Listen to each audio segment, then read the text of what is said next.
Hey, welcome to the Canada Get Back to Normal video. A video that anyone can easily pass around to explain what's being asked.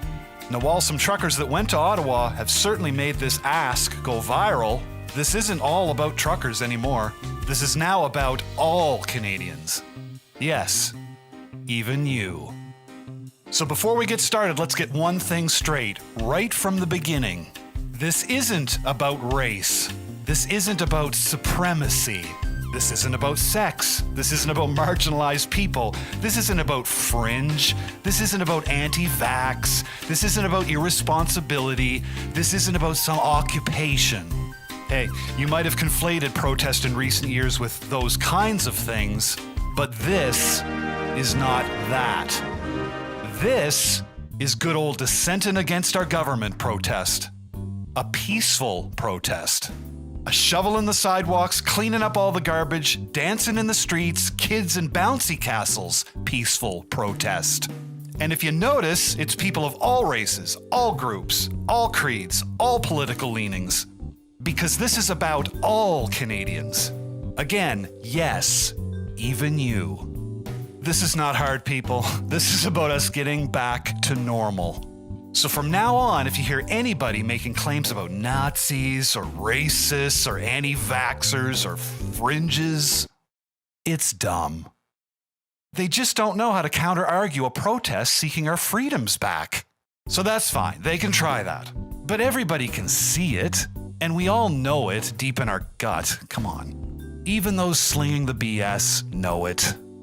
So we good? All clear now? Great, let's move on. Why is it time to go back to normal?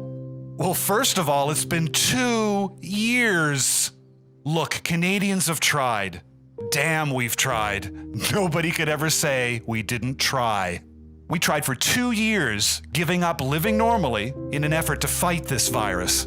Look at everything we did. Look at all the sacrifices we made. Even 90% of us got vaccines. 90%. We did this because we were all in this battle together. Frankly, it's impressive that we all came together this much. Look, we thought it could work. We truly thought we could extinct this bastard virus out of our lives. We thought that was the end game. We really did. But look at where we're at now.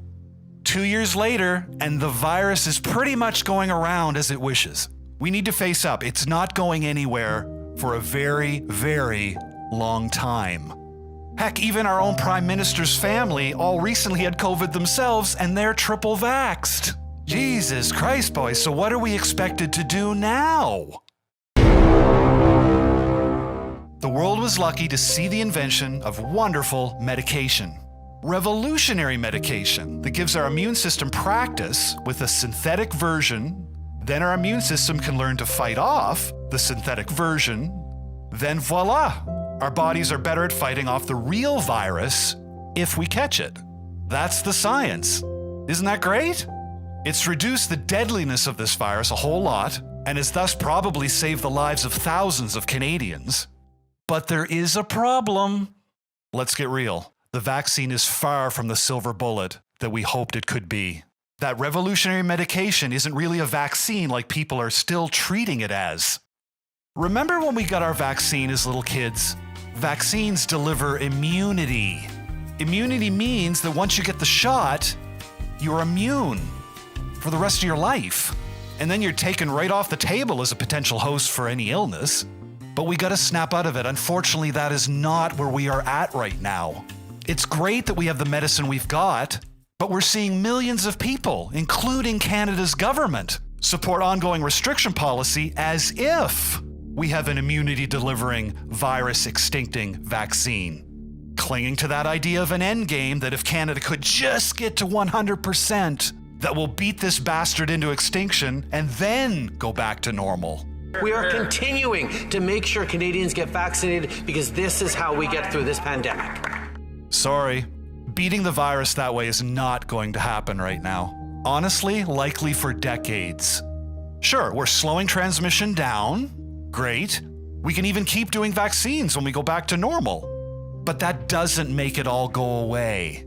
Getting 10% more people to vaccinate isn't going to change anything much. 100% vaxxed is not the promised land. Let's be honest with ourselves. Where to go from here is not an answer that science can give us. This is a principled, brave, adult decision of how we want to live going forward. Just remember, if you're so good and so virtuous to get the medicine, you are protecting your immune system, nobody else's. You can still catch the virus and transmit the virus, so it's not like the medicated are the responsible and safe Canadians, and the unmedicated are the irresponsible and unsafe Canadians. Nope, vaxxed or unvaxxed, we're still all potentially dangerous.